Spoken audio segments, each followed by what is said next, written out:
लेकिन stock specific आज के लिए आपकी रणनीति क्या होनी चाहिए, ये अपने तीन मेहमानों से समझते हैं। शुरुआत करेंगे रचना जी आपसे। गुड मॉर्निंग, बताइए आज के लिए आपके ट्रेड्स कौन से हैं? Good morning. और 2-3 दिन के पुल बैक के बाद निफ्टी फ्यूचर से जब कल 23,400 छुआ, तो वहां पे मेरे हिसाब से एक सपोर्ट इमर्ज होता है जो एक टेम्पररी ही सही लेकिन अपस्विंग दे सकता है। तो उस हिसाब से मेरा आज का जो रुझान है वो पॉजिटिव साइड पे रहेगा और उसमें एक नाम रहेगा कोटक बैंक, जिसके फ्यूचर्स को हम इंट्राडे डिप पे लॉन्ग करने का सोचेंगे। डिप मिला तो बहुत अच्छी बात है क्योंकि रिस्क रिवॉर्ड रेशियो बेटर हो जाएगा। 1964 के करीब ये फ्यूचर्स अभी बैठे हैं। अगर यहाँ पे 1940 होल्ड कर गया तो अपसाइड पे हम यहाँ पे 1980 एंड 1990 के नंबर्स आज और कल में देखने की उम्मीद लगा सकते हैं। So that is one counter on the long side.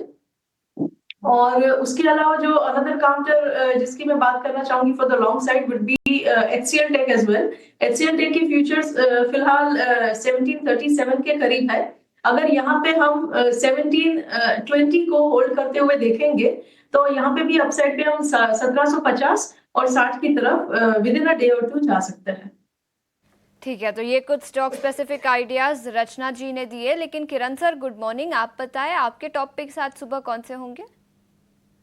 Very good morning everyone. So overall जिस तरह से चार्ट सेटअप है, हम यहाँ पे ट्रेड देना चाहते हैं। पहला जो ट्रेड रहेगा वो इंडेक्स पॉइंट ऑफ व्यू रहेगा। जैसे डिम्पी जी ने बताया कि कहीं ना कहीं फोर्स का कमी है, लेकिन जिस तरह से लेवल्स होल्ड है इंडेक्स के ऊपर, बैंक निफ्टी हमें काफी पॉजिटिव लग रहा है। उसका रीजन ये है कि जैसे आप देखोगे कि स्टॉक्स में काफी सारे ऐसे प्राइवेट एंड पीएसयू स्टॉक्स है जो अपने प्रीवियस लो को होल्ड कर रहे हैं, साथ ही साथ फ्रेश ब्रेकआउट है तो रिवर्सल पैटर्न भी दे रहे हैं। सिमिलरली बैंक निफ्टी में आप देखोगे तो 20 दिन की मूविंग एवरेज के ऊपर ट्रेड कर रहा है और डबल बॉटम पैटर्न ब्रेकआउट काफी अरसे से हम देख रहे थे। 49,500 49,700 उसका क्लस्टर सपोर्ट था, उसके नीचे इंडेक्स गया, अब उसके ऊपर ट्रेड कर रहा है। Clear cut double bottom pattern breakout दिख रहा है, ब्रेकआउट यहाँ पे। साथ ही साथ एक बुलिश डाइवर्जेंस भी है। सो थोड़ा पोजिशनल आउटलुक हम दे रहे हैं कि यहाँ से अगर आप फरवरी एक्सपायरी देख रहे हो तो तब तक एक बार के लिए बैंक निफ्टी 51,800 52,000 तक आ सकती है। तो उस नजरिए से हम करंट मार्केट प्राइस से लॉन्ग करने की सलाह दे रहे हैं। और जो स्टॉप लॉस हम यहाँ पे देख रहे हैं वो 49,400 का रहेगा। तो एक वैल्यू बाय यहाँ पे हमें दिख रहा है कि बैंक निफ्टी के अंदर करना चाहिए। तो जो लेवल्स है 50,000 के आसपास स्पॉट निफ्टी है, उसमें आप 49,400 का स्टॉप लॉस मेंटेन कीजिए। 51,800 तक के टारगेट्स आप बैंक निफ्टी पे देख सकते हैं। दूसरा जो कॉल है वो पेंट सेक्टर में से आप देखोगे तो बर्जर पेंट हो गया, एशियन पेंट हो गया, उसमें एक कंस्ट्रक्टिव बॉटम बना है ऐसा हमें लग रहा है।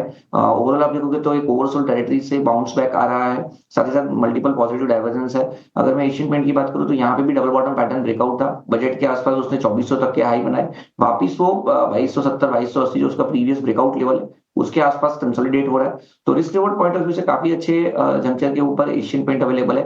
2270 के आसपास चल रहा है, लॉन्ग करके जाना चाहिए। 2340 एज अ टारगेट हम देख रहे हैं and 2240 as a stop loss हमें देखना है। तो कहीं ना कहीं एशियन पेंट भी करंट मार्केट प्राइस से हम लॉन्ग कर सकते हैं। ठीक है, हालांकि इसका छोटा भाई चला कल बर्जर पेंट, लेकिन एशियन पेंट्स ने कल हरा निशान तो नहीं दिखाया, लेकिन ये भी चल सकता है, प्रोबेबिलिटी इसकी भी हाई है। और इसके अंदर भी आपको टारगेट मिल जाएंगे 2340 तक के। और दूसरा जो एक ट्रेड आपको दिया है वो बैंक निफ्टी की एक्चुअली में ट्रेड है सर का, और उनका मानना है कि 51,800 तक हम आ सकते हैं। स्टॉप लॉस आप 49,400 का रखें बैंक निफ्टी के अंदर। तो प्रोबेबिलिटी हाई है, पुट कॉल रेशियो तो देखो कहता है, और बैंक निफ्टी के अंदर कोटक जैसा बैंक चल जाए तो सपोर्ट भी मिलता है। और यही रचना मैम ने भी आपको दिया है। वैशाली, आपके पास आते हैं, और आपकी तरफ से आज के ट्रेड कौन से हैं? डेफिनेटली ऑन बाय साइड काफी लिमिटेड जो है, और तो कॉल्स काफी रिपीट होंगे, तो मैंने भी कोटक बैंक ही चूज किया है। 1985 2000 का ट्रेडिंग टारगेट रहेगा और 1940 का स्टॉप लॉस। और दूसरा मैं कैश कैटेगरी में से चूज करूंगी ट्रांसफॉर्मर एंड रेक्टिफायर। देखिए तो स्टॉक काफी करेक्ट हो चुका है 1300 लेवल से, और अभी इट्स ऑसिलेटिंग एट 900 लेवल्स। सो 850 के स्टॉप लॉस के साथ मैं ट्रांसफॉर्मर एंड रेक्टिफायर रेकमेंड करूंगी फॉर अ टारगेट ऑफ 1000। ये पोजिशनल ट्रेड रहेगा। ठीक है, एक कैश का भी आपका ट्रेड हो गया, ट्रांसफार्मर एंड रेक्टिफायर्स। कल की बढ़िया क्लोजिंग है इंट्राडे चार्ट से आप देख पा रहे हो, और इसके अंदर हमने मंथली चार्ट भी डाला है। आप देखोगे तो करीब 20% टूटा, बट इसके अंदर करीब 16-17% के आसपास का गेन भी आया है। और इसके अलावा कोटक महिंद्रा बैंक तो हम आपको लगातार नोटिस करवा रहे हैं कि ये one of the finest bank है 2025 का। एक तो इसका कंसोलिडेशन ब्रेकआउट है, दूसरा प्राइस एक्शन काफ़ी जस्टिफाइड है, और तीसरा थोड़ा प्रोटोकॉल की वजह से नहीं बता पा रहा हूँ, बट हाँ वो एक अच्छी कॉर्पोरेट न्यूज़ है इसके साथ में कनेक्टेड है जो इसको पुश कर रही है। देखते ही देखते 1960 तक का तो हो चुका है, 2000 तक का टारगेट है। ये वैशाली मैम का भी ट्रेड है, ये रचना मैम का भी ट्रेड है, और एक दो दिन पहले किरण जानी भी इसके बारे में जिक्र कर रहे थे। आगे बढ़ते हैं, हमारे साथ मैन फ्रॉम मोतीलाल ओसवाल चंदन तापड़िया भी जुड़ गए हैं, उनका स्वागत करते हैं। Chandan, very good morning to you. बताइए आज बाजार खुलने से पहले कहां पर है आपकी नजर? Good morning, thank you very much. बहुत बहुत आभार। देखिए बाजार में पिछले 3 दिनों से थोड़ी सी मुनाफा वसूली देखने को मिल रही है, और बट कहीं ना कहीं 23,333 एक मेजर सपोर्ट है। आज के दिन इंडेक्स को 23,450 के ऊपर होल्ड करना पड़ेगा, यानी कि प्रीवियस डे की पूरे प्राइस बिहेवियर के 50% रिकवरी के आसपास, तभी बुल्स का वापस यहाँ पे ग्रिप आएगा, क्योंकि 4 दिनों से index lower rise lower loss बना रहा है। बट अच्छी बात यह है कि बैंक निफ्टी अपने आप को होल्ड कर रहा है। बैंक निफ्टी में एक बुलिश प्राइस सेटअप बना था, और कहीं ना कहीं 50,000 वापस अटेम्प्ट करता है तो वहां पे थोड़े से शॉर्ट कवरिंग के ट्रिगर भी बन सकते हैं। तो कोटक बैंक पहला ट्रेड रहेगा जहां पे हमारा एक पॉजिटिव बायस है। स्टॉक लो बीटा नेम है, इसके लिए ज्यादा वोलेटाइल भी नहीं रहेगा, और इनफैक्ट वीकली चार्ट पे हाई टॉप साया बॉटम, और डेली चार्ट पे देखें तो 1930 1950 के जोन को डिसाइसिवली होल्ड कर रहा है। तो 1920 के सपोर्ट से कोटक बैंक पे खरीदारी की सलाह रहेगी। 2030 तक के अपसाइड के टारगेट रहेंगे। तो पहले ट्रेड के तौर पे मैं यहाँ पे कोटक बैंक पे खरीदारी की सलाह देना चाहूंगा। उसके अलावा और यदि आप ट्रेड सेटअप की बात करें तो एक नॉन एफएनओ काउंटर है रेडिंगटन, जहां पे एक पॉजिटिव प्राइस पैटर्न ब्रेकआउट देखने को मिला है, और इस बाजार में भी यदि काउंटर में स्ट्रेंथ है तो क्लियरली मोमेंटम के चांस ज्यादा है। तो रेडिंगटन एक स्टॉक रेडार पर रहेगा जहां पे 235 235 का सपोर्ट से खरीदारी की सलाह रहेगी, ऊपर में 256 के टारगेट के लिए। तो कोटक बैंक एफएनओ और बैंकिंग स्पेस से, और रेडिंगटन मिड कैप स्पेस से यहाँ पे 2 स्टॉक हम आपको खरीदारी की सलाह दे रहे हैं। एक larger player Kotak Mahindra bank और एक मिड कैप स्पेस से रेडिंगटन, दोनों स्टॉक्स पर खरीदारी की यहाँ पर राय। इस बीच रचना जी और वैशाली जी भी हैं हमारे साथ अभी। और वैशाली जी, गोल्ड फाइनेंसिंग काउंटर्स पर और साथ ही किरण जानी और विवेक कारवा भी हैं। किरण, गुड मॉर्निंग। आपसे गोल्ड फाइनेंसिंग काउंटर्स पर राय जानना चाहेंगे। Muthoot finance, Manappuram finance pre open में इस वक्त अच्छी मजबूती के साथ ट्रेड करते हुए। बुलियन मार्केट में सोने की शुरुआत भी अगर आप देखें रिकॉर्ड ऊंचाई पर होती हुई देखने को मिली है।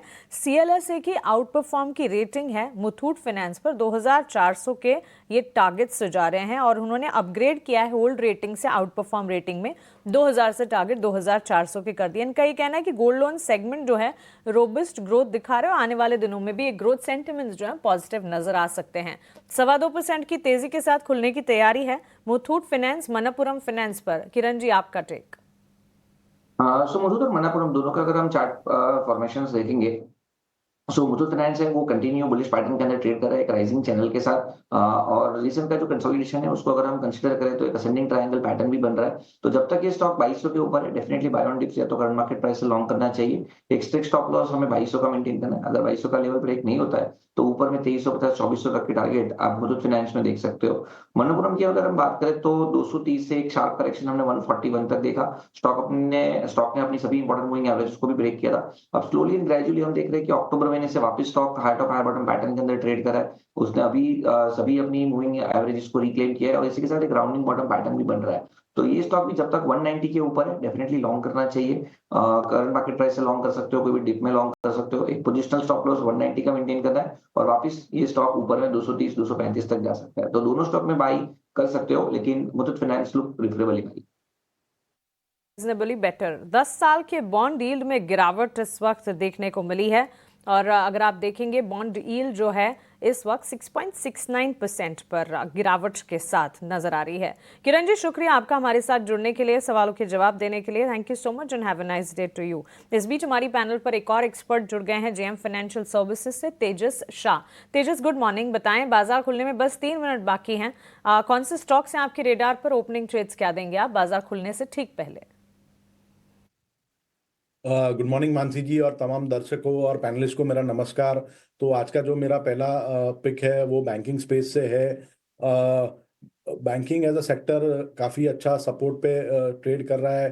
सो कोटक बैंक मेरा टॉप पिक है। कोटक बैंक में हमने काफ़ी स्ट्रेंथ देखी है in spite of the correction in the market. Kotak bank continuously rally कर रहा है और कल के सत्र में भी ये स्टॉक ने एक अच्छी खासी रैली दिखाई और जो एक कंसोलिडेशन बैंड था उसमें से भी पार होके स्टॉक ने एक अच्छा क्लोज दिया है। तो कोटक बैंक में करंट भाव पे डिप में खरीदारी करिए। इसमें आपको स्टॉप लॉस लगाना है 1907 का और पहला लक्ष्य रहेगा 2015 का और दूसरा लक्ष्य रहेगा 2065 का। और दूसरा जो मेरा स्टॉक है वो एफएमसीजी पैक से है। मार्केट में थोड़ी गिरावट है तो मेरे हिसाब से थोड़ा जो है एक डिफेंसिव स्टॉक्स में भी रहना मुनासिब रहेगा। तो टाटा कंज्यूमर मेरा दूसरा पिक है। ये स्टॉक में एक अच्छे खासे कंसोलिडेशन के बाद एक ब्रेकआउट दिया था ऑन 31 जनवरी और लगातार उसके बाद स्टॉक ने एक अच्छी खासी 10% अपमूव दिखाई थी। पिछले 4-5 सत्र से स्टॉक थोड़ा एक कंसोलिडेशन मोड में चल रहा है और जो इसकी शॉर्ट टर्म और लॉन्ग टर्म मूविंग एवरेजेस है उसके ऊपर भी कंटिन्यूसली सस्टेन कर रहा है।